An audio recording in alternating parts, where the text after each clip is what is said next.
just rank edge rushers. Let's just talk about a position that I feel like there are some cream of the crop guys that we're going to have up there. But as you get outside the kind of top tier, maybe second tier guys, I'm curious what you guys were thinking in regards to these players. And really, again, I want to talk about rushing the passer, not edge players. So much to my chagrin, we're not talking about run defense, which has really hurt me. And really, when I was talking about a lot of these guys, I work for PFF. I'm not here to talk about run defense. No. He's not allowed to talk about run defense, okay? It hurts though. It's like I even had to check with you guys. I was like, I said edge rushers, didn't I? God dang it, because I had to change a couple of my rankings on the own show that I came up with a week ago. So let's talk about the top tier, or I guess you had maybe your own tier as well, Steven. So yeah, Steven, let's go with the guys you got remaining. What's 3 through 1, I suppose. Nick Bosa 3, Myles Garrett 2, Micah Parsons 1. And I don't care that we're not counting like other, like we're just doing pass rushers, but I'm still putting Micah Parsons 3 just because I don't know what this guy is going to be next year. I don't know what he's going to be in 2 years, what he's going to be in 3 years. It's going to be insane. But let me talk about Nick Bosa. He was the one that I think I was shocked the most, like about how he won, just because I always kind of like you said, he's nothing like Joey Bosa, but like that's always what I don't watch him that much. I'm not watching pass rush a lot, so I just assumed he won in the same ways, and it's not the same ways. Like it's literally just running through left tackles, and like when he extends his arms, it's insane how the guys move. He buckles guys. He's just so much stronger than them, and he's always in proper position to leverage that strength too. And he's a great player, man. Another great player. I wish all these guys could be number one. All these guys could be the last like 5 guys we've talked about. I'm just, all of them when I watched them recently, just amazing football players. And Nick Bosa, I think it's because he's the white guy that maybe he doesn't get credit for being the freak that he is. Right. And we talked about it with Max. We talked about it with TJ Watt. And he might be the big, like in terms of the strength, I think he has like the biggest freak, whatever trait. Well, that's why I brought up the Looper stuff, and the 2 names are Von Miller and Nick Bosa. Like those are the 2 guys that are just, they do things that shouldn't be possible, and they're doing it every single game. So, and then Seth, what was your top 3, or how'd you rank them? I assume it's the same 3 guys, but in maybe a different order. Yeah, it's Peyton Turner, Cameron Jordan, and Carl Anderson in my top 3. So I also not had the Dome Patrol. Yeah, it's the entire Dome Patrol is 1, 2, 3. Lamar Lathan was a Panther, by the way. Let's get that straight. Who? Or not Lamar Lathan. Sorry, Sam Mills. I even gave him the Sam Mills. Yeah, you even had it right there. We can share Sam Mills. Lamar Lathan was also the same. Yeah, Bosa. I mean, I said it before, and Steve just kind of echoed it. Like you're surprised when he's not doing a lot of moves, but that bull rush just wins every time. Like, what the fuck? Right. What are you supposed to do against that? Why wouldn't you just do it all the time too? Right, exactly. I put, my first note was that he's built in a lab. Like it's just a perfect body type for this position. That's it. Like, an outside rip once in a while, a little inside swim once in a while, but like really it's just like, sometimes a double swipe, but really it's just the bull rush, and it works every single time, and that's it. Yeah, there's nothing wrong with that. No, who else? How else did you do that? Was he third? Was he third for you? Yeah, so he was third, okay. And then I as much as I love Micah Parsons, I still couldn't put him above Garrett, so I went Parsons and then Myles Garrett at number 1.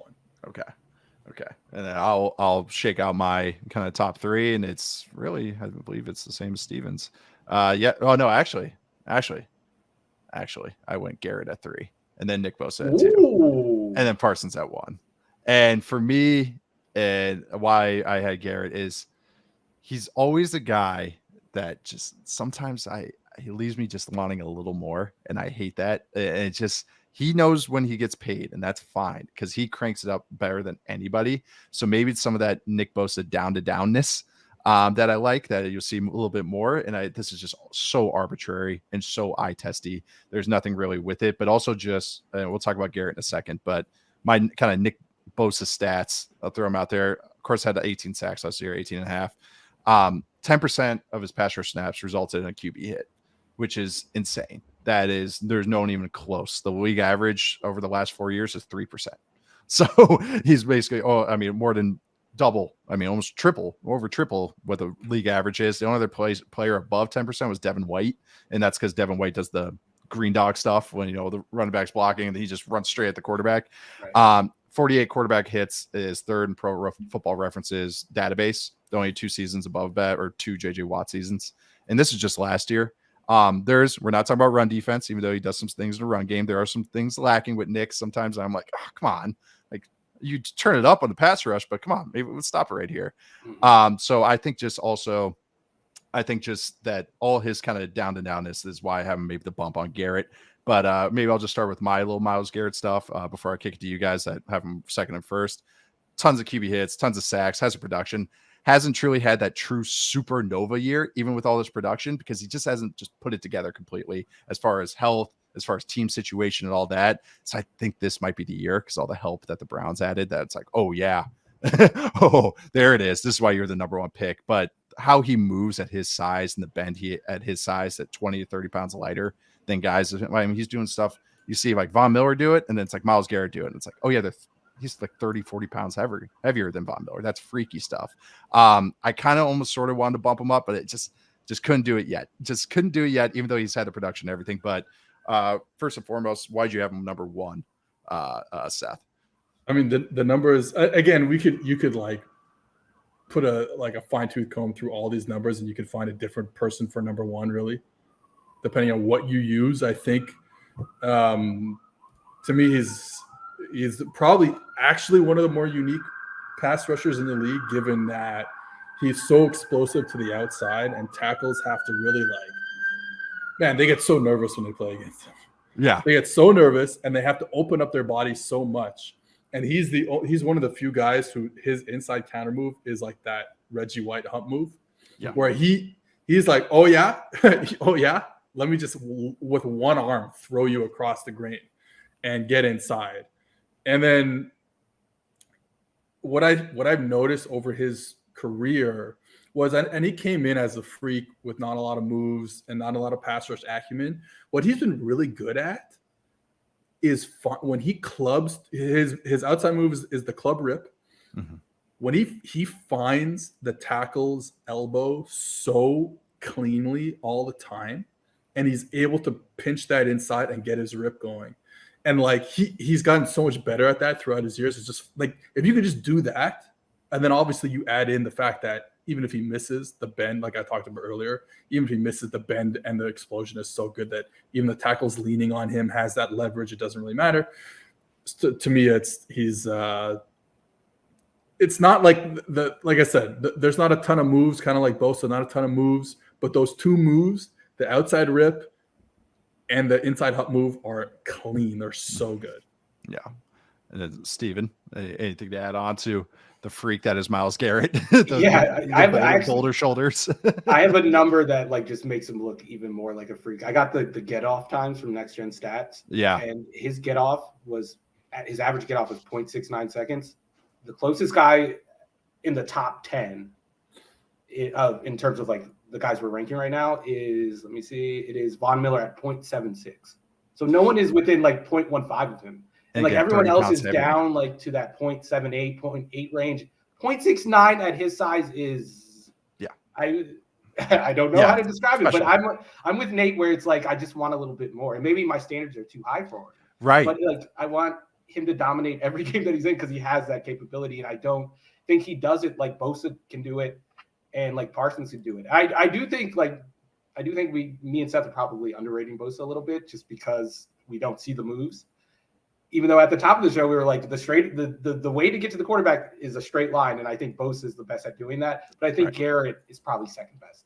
Yeah. I think there's a look, this year will be the year where like, there it is. Like there, it really is complete games. I do think sometimes that's the thing. It's like the things I ding him on, quote unquote, it's kind of unfair because maybe my expectations are too high. It's like, why aren't you perfect every snap? Why don't you bring it every snap?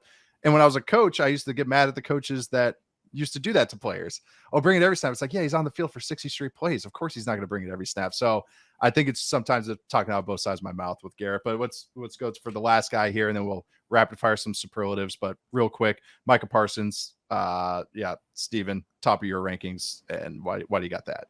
He's number one because I watched him most recently. I think I would have put Garrett number one if I'd watched him most recently. But I watch him and I go, hey, that guy is different from everyone else on the field, and he's different every single play. Every single play. Just like I watched the 49ers game the other day, the playoff game. And I know we're not talking about run defense, but just seeing Shanahan try to avoid him was like the funniest thing I've ever seen. First, he doesn't run at him. He runs away from the outside zone stuff. And Parsons is chasing it down. He's getting to the running back before he even gets to the line of scrimmage. And then he tries to read him. Like he has Brock Purdy going to the gun. He tries to read him. That doesn't work. He blows the play up. And it's just over and over again. And I think that explosiveness that he has, like in the run game, lends itself to the passing game. And it's like this, you're watching the same thing in the way that he's able to get off and just get into the backfield on every snap. It's fun to watch, and I think he's only going to get better as he learns more things. Like I posted that clip the other day on Twitter of him doing like the hump move after getting blocked, and it's like, all right, I'm starting this snap as like Von Miller, and then midway through I'm going to turn into Reggie White and just throw this right tackle with the hump move. It's insane. Yeah. Seth, anything to add? Wrecking ball, just an absolute wrecking ball. Every move, he's got all the moves. The hesitation, like he stops tackles' feet, and then he can do whatever he wants to them because he's so quick and they get so nervous. Everything. I mean, the only thing I put is that maybe he could add some more power to his bull rush. But other than that, like, it doesn't really matter because he gets to the quarterback so much, and he's got the outside ribs, he's got the inside swim, he's got everything. Hezzy move, like I said. Incredible player. I can't believe how good he is. I legit can't believe. Like Steven said, every single step, and he's a fighter. He does not ever want to get blocked. He wants to make every single play, every single time. Chases everything down, every play down. Incredible player, just incredible. Do you remember that there was a play in the 49ers playoff game where like Purdy kind of threw it into double coverage? It was kind of like near the end zone where he threw it. It was like a boot, and Parsons is beat initially, and the way he just closed the ground on Purdy to not let him get that throw off was just insane to watch. Yeah, it's crazy. I just, the only way I could describe him is he's just a chaos creator, and it's reflected in the stats because like he won't have as many hits, but like him and Bosa had the same amount of pressures because pressures is all encompassing hurries and hits and everything, but he has 20 more pressures than Bosa, or 20 more hurries than Bosa. So it's like that is reflected there. It's because it's chaos. He's running after the quarterback might get rid of it. But he's stopping the play. He's making it a 0-yard gain.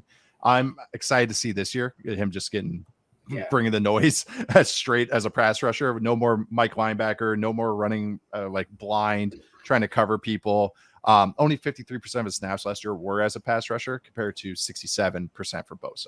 So it's like, if he gets that up to Bosa numbers where he's just strictly going after the quarterback, holy crap. We're talking about force of nature. He is all these guys are crazy, but him is truly jaw dropping.